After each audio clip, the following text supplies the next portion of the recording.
अब uncle light चले जाने का फ़ायदा उठाकर मेरे पीछे खड़े हो गए थे और अब उन्होंने मेरे साथ यह सब गंदी हरकतें करना शुरू कर दिया था, जिसकी वजह से मुझे बहुत गुस्सा आ रहा था। लेकिन मैं उनसे क्या कह सकती थी, क्योंकि मैं बहुत मजबूर थी और इसलिए मैं अब थोड़ा सा आगे की तरफ सरक गई, जिसकी वजह से हम दोनों के बीच में थोड़ी सी दूरी बन गई थी। लेकिन वो मुझे मज़ा भी। हेलो दोस्तों, मेरा नाम पूजा है और मेरी उम्र 24 साल है और मैं पंजाब की रहने वाली हूँ। मेरे घर में पापा, मम्मी और एक मेरी छोटी बहन जिसका नाम अन्नू है और उसकी उम्र 22 साल है। मेरा एक छोटा भाई भी है जिसका नाम विक्की है और उसकी उम्र 20 साल है। मैं मेरे घर में सबसे बड़ी हूँ और कुछ सालों पहले अपनी पढ़ाई भी पूरी कर चुकी हूँ। दोस्तों, मेरा रंग बहुत गोरा, एकदम दूध जैसा सफ़ेद और मेरा फिगर का आकार 36, 26, 34 है। मैं दिखने में बहुत सुंदर हूँ और अब मैं अपने कॉलेज में थी तब मुझे मेरे साथ बहुत सारे लड़के लाइन मारा करते थे, लेकिन मैं कभी भी उनके झांसे में नहीं आती थी।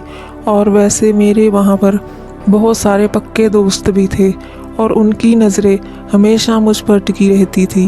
वो हमेशा मेरे गदराए बदन पर घूरते रहते थे। और दोस्तों, मैंने यहीं के एक बहुत अच्छे कॉलेज से अपनी इंजीनियरिंग तक की पढ़ाई पूरी की और मैं अपनी पढ़ाई में बहुत ही अच्छी थी। दोस्तों, मैं अब आप सभी लोगों का ज़्यादा समय ख़राब ना करते हुए सीधे अपनी आज की सच्ची कहानी पर आती हूँ और पापा सभी चाहने वालों को पूरे विस्तार से अपनी वो घटना सुनाती हूँ जिसने मेरा पूरा जीवन ही बदल दिया। वो मेरा पहला अनुभव यादगार बन गया। दोस्तों, यह घटना पिछले साल की है जब मैंने 1 साल दिल्ली में रहकर ट्रेनिंग की थी। तब यह घटना मेरे साथ घटित हुई जिसको मैं आज भी नहीं भुला सकती। वो समय आज बहुत अच्छी तरह से याद है और मैंने उसका पूरा मज़ा लिया। आज मैं उसको आप लोगों को बताने जा रही हूँ और मुझे पूरी उम्मीद है कि ये आप सभी लोगों को वो मज़ा ज़रूर देगी। दोस्तों, मैंने दिल्ली में किराए पर एक रूम ले लिया था और मैं उस समय फरीदाबाद में रहती थी। मैं पहले दिन अपनी ट्रेनिंग पर चली गई और मुझे वहाँ पर जाने के बाद पता चला कि मुझे अमित नाम के एक अंकल से मिलने उन्हें पूरी रिपोर्ट देने को बोला गया, इसलिए मैं उनके पास चली गई। दोस्तों, मैंने उस समय सफ़ेद रंग का टॉप जीन्स पहनी हुई थी। मैं उन कपड़ों में बहुत सुंदर दिखाई दे रही थी और फिर मैं जैसे ही उनके केबिन के दरवाजे पर पहुंची तो मैंने थोड़ा सा दरवाज़ा खोलकर अंदर जाकर उनसे आवाज़ देकर पूछा कि सर, क्या मैं अंदर आ सकती हूँ? तो उन्होंने मेरी तरफ अपनी नज़र उठाकर बोला कि हाँ, आप अंदर आ जाओ।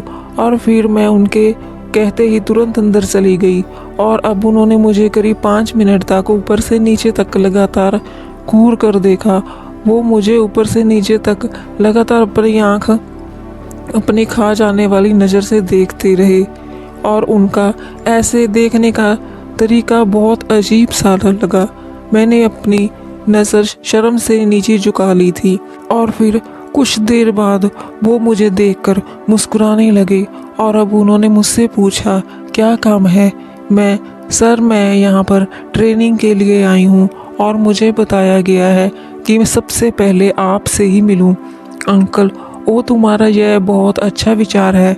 ठीक है, चलो अब तुम बैठ जाओ और तुम मेरे साथ रहोगी तो मुझे भी मेरे काम में मदद मिल जाएगी।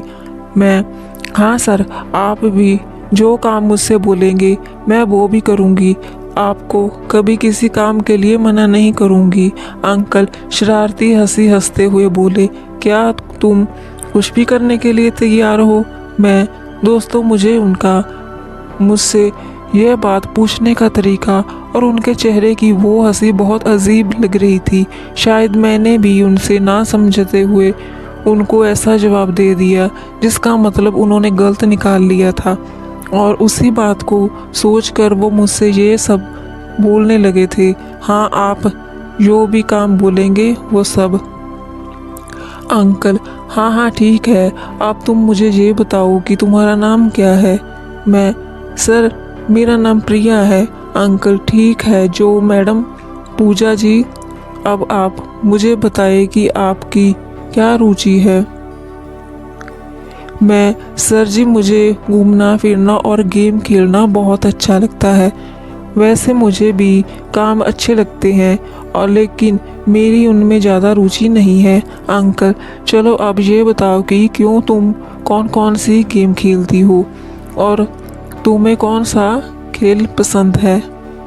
मैं, जी मैं सबसे ज़्यादा वीडियो गेम बहुत खेलती हूँ और वो सभी गेम बहुत अच्छे लगते हैं। अंकल, ठीक है चलो आप यहाँ पर खेलने आई हो या काम करने। मैं, जी अंकल मुझे यहाँ पर काम सीखना है। गेम तो मैं अपने घर पर भी खेल सकती हूँ। दोस्तों सच पूछो तो मैं मन ही मन बहुत खुश थी, लेकिन मुझे उसके आगे की सच्चाई के बारे में बिल्कुल भी पता नहीं था। मुझे क्या मालूम था कि इसके आगे मेरे साथ क्या होने वाला है। वो मुझसे दो मतलब की बातें करते लगे, लेकिन मैं नादान ना समझ सकी, बातों का साफ साफ मतलब ना समझ सकी और मैं धीरे धीरे उनके जाल में फंसती चली गई। अंकल, चलो फिर हमारा काम करते हैं और तुम मेरे साथ रहोगी तो तुमको सभी कामों में एकदम अनुभवी बना दूंगा। लेकिन जब तुम मेरा कहना मानोगी, मेरे कहने पर चलोगी, मेरे साथ हर काम करोगी, किसी भी काम के लिए मना नहीं करोगी, तब जाकर तुम्हें कुछ सीखने को मिलेगा और तुम एक अनुभवी बनोगी। दोस्तों उसके बाद अंकल ने मुझे काम के बारे में बताया, लेकिन वो हर बार मुझे ही देखे जा रहे थे। फिर कुछ दिन बाद मैंने उनकी हर हरकत पर ज़्यादा से ज़्यादा ध्यान देना शुरू कर दिया। मैं अपने काम पर ध्यान देने लगी और कुछ घंटे वहाँ पर बिताने के बाद मन ही मन बहुत खुश होकर अपने रूम पर आ जाती थी और मेरे उनके साथ करीब 10-15 दिन तो ऐसे ही निकल गए थे जिनका मुझे पता ही नहीं चला। लेकिन मैं अपने उस काम को लेकर मन ही मन बहुत खुश थी, क्योंकि मुझे अब वो काम थोड़ा सा समझने में आने लगा था और मुझे कुछ सीख गई थी, जिसकी वजह से मुझे वहाँ पर बहुत अच्छा लगने लगा था। फिर एक दिन मेरी छुट्टी थी, इसलिए मैं एक मॉल में चली गई क्योंकि मुझे कुछ सामान लेना था और उस दिन मैंने लाल कलर का बिल्कुल टाइट टॉप और छोटी स्कर्ट पहनी हुई थी और मेरी उस छोटी स्कर्ट में मेरे गोरे चिकने पैर और सुंदर आकर्षक दिखाई दे रहे थे, जिनको देखकर हर कोई मेरी तरफ आकर्षित हो रहा था और वहाँ पर सभी नज़र मुझ पर ही टिकी हुई थी, जिसकी वजह से हर कोई मुझे पलट कर देख रहा था। तभी अचानक से मुझे वहाँ पर वो अंकल मिल गए और मेरा उन पर बिल्कुल भी ध्यान नहीं था और अपने काम में लगी हुई थी, लेकिन उन्होंने मुझे देख लिया था। फिर मुझे उन्होंने तो देख कर आवाज़ लगाई, पूजा। मैं, अरे अंकल आप यहाँ, नमस्ते। तब मैंने गौर किया कि अंकल ने मुझे बहुत ही अजीब अंदाज से देखा है और वो बार बार मेरे गोरे चिकने मुलायम पैरों को घूर घूर कर देख रहे थे और ना जाने उनके मन में मेरे लिए पहले से ही ऐसा क्या चल रहा था कि जिसकी वजह से वो हमेशा मुझे ऐसे ही देखते थे। अंकल, हाँ मैं यहाँ, लेकिन ये सवाल तो मुझे तुमसे पूछना चाहिए था कि वाह क्या बात है पूजा, तुम तो आज बहुत ही सुंदर लग रही हो। पूजा, सर जी मेरी इतनी तारीफ़ करने के लिए आपका बहुत बहुत धन्यवाद। अंकल, लेकिन तुम अकेली यहाँ पर क्या कर रही हो। पूजा, सर वो मुझे कुछ सामान लेना था इसलिए मैं यहाँ पर चली आई और अब मैंने वो सब ले लिया है, इसलिए अब अपने रूम पर जा रही हूँ। ठीक है सर, अब मैं चलती हूँ। अंकल, हाँ ठीक है, लेकिन तुम्हारा रूम कहाँ है, तुम रहती को कहाँ पर हो। पूजा जी, मेरा रूम फरीदाबाद में है और मैं वहाँ पर किराए से एक कमरा लेकर रहती हूँ। अंकल, अरे वाह, मैं भी वहीं पर रहता हूँ, चलो मैं तुमको तुम्हारे कमरे तक छोड़ देता हूँ, तुम चलो मेरे साथ। पूजा, ओ सर आपका बहुत बहुत धन्यवाद, आप मेरे बारे में कितना सोचते हैं। और फिर हम दोनों वहाँ से अंकल की कार में बैठकर निकल गए और कुछ देर बाद मैंने देखा कि अंकल की आंखों में अब भी मेरे पैर गोरे पैर पर रही थी और वो किसी बहाने से मेरे हाथ को छू रहे थे। उनका ध्यान गाड़ी चलाने पर कम, लेकिन मुझे घूर घूर कर देखने में ज़्यादा था। इसलिए उनके ऐसे देखने की वजह से मुझे बहुत शर्म आ रही थी, क्योंकि ये सब मेरे साथ पहली बार हो रहा था। वो बहुत शरारती हंसी हंस रहे थे। तभी कुछ देर बाद अंकल मुझसे बोले कि पूजा, क्या मैं तुमसे एक बात कहूँ? तुम्हें मेरी बात का बुरा तो नहीं लगेगा? तब मैंने कहा कि हाँ बोलिए।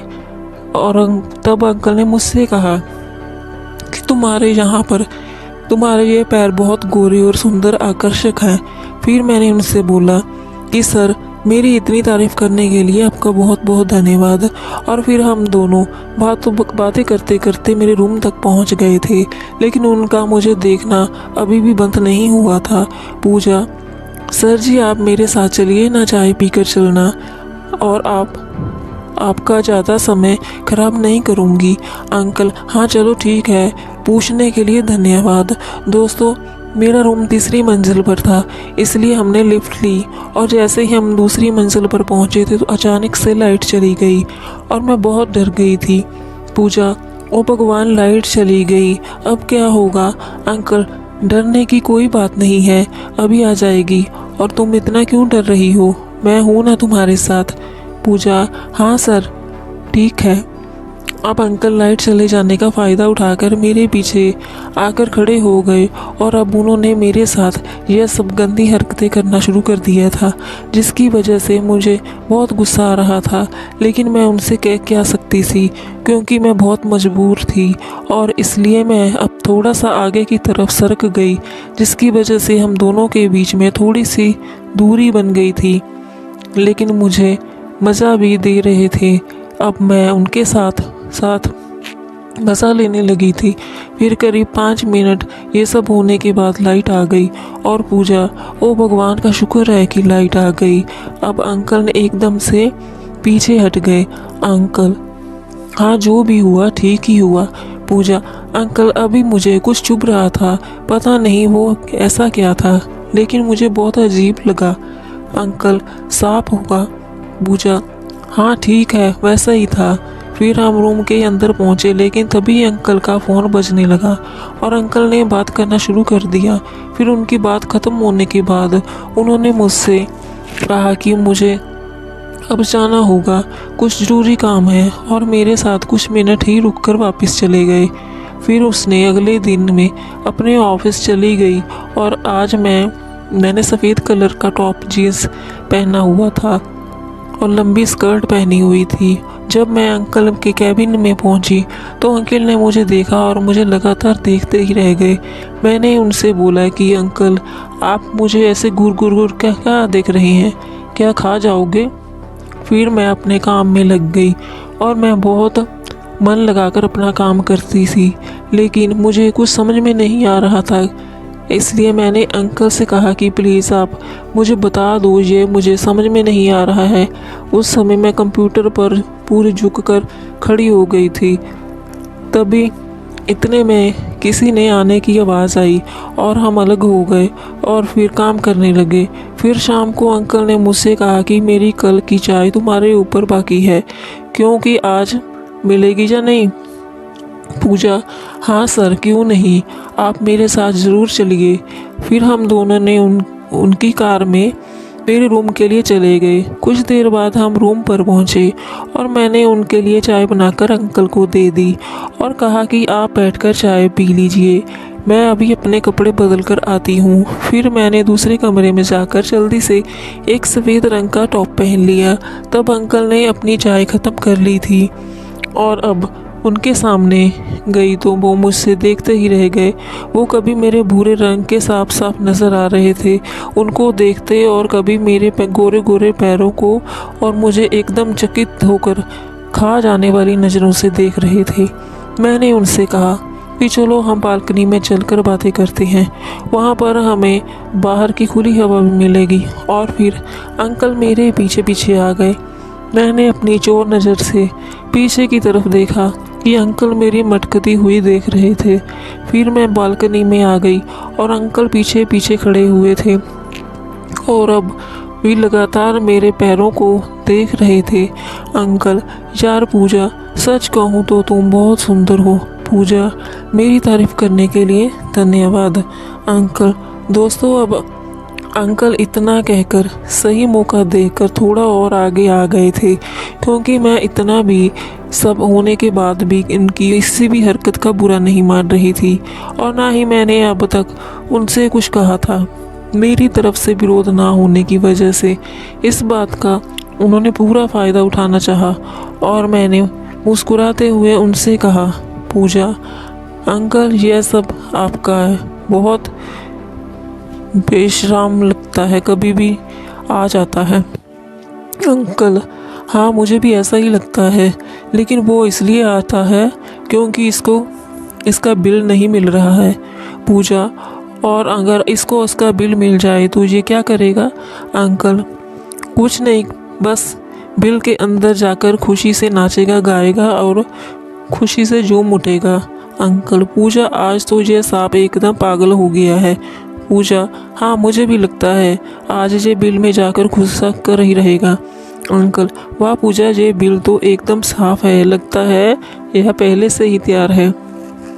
पूजा, नहीं अंकल, यह बिल तो हमेशा ही साफ रहता है। पूजा, अंकल थोड़ा ध्यान से, ये सांप कहीं बिल में ना घुस जाए। अंकल, तुम इस बात की बिल्कुल भी चिंता मत करो। पूजा, ये नहीं घुसेगा। अंकल, यार पूजा, मैं क्या करूं, इतना प्यारा बिल देखकर तो कोई भी सांप इसके अंदर घुस जाएगा। इसमें इस सांप की क्या गलती, और अब मैं इसे अंदर जाने से नहीं रोक सकता। अंकल, पूजा अब ये नहीं रुकेगा, अब तो यह इस बिल में। पूजा, अंकल लगता है कि ये सांप तो आज बहुत ही जोश में है। हाँ आज तो यह जरूर बिल में पड़ेगा। अंकल, क्यों पूजा? मुझे तो लग रहा है कि तुम इस बिल में बहुत सारे सांपों ने पहले से ही डांस किया है। पूजा, हाँ अंकल, ये बिल इससे पहले भी कई ऐसे सांपों का समा चुकी हैं। अब हम रूम में जाकर आराम से, और इसके कुछ देर बाद साथ ही एक दोनों बाथरूम में जाकर नहाए, और वहाँ पर भी। अंकल, पूजा मेरी जाने मन, वाह मज़ा आ गया आज तुम्हारी तो। पूजा, हाँ अंकल, मुझे भी बहुत मज़ा आया। ये कहानी काल्पनिक है, इसका वास्तव जीवन से कोई भी संबंध नहीं है। अगर ये कहानी किसी के साथ भी मेल खाती है तो मात्र एक संयोग कहा जाएगा। आपको ये कहानी कैसी लगी कमेंट्स में ज़रूर बताएं। चैनल पर नई है तो चैनल को सब्सक्राइब ज़रूर करें, ताकि आने वाले वीडियोस का नोटिफिकेशन आपको सबसे पहले पहुंच सके।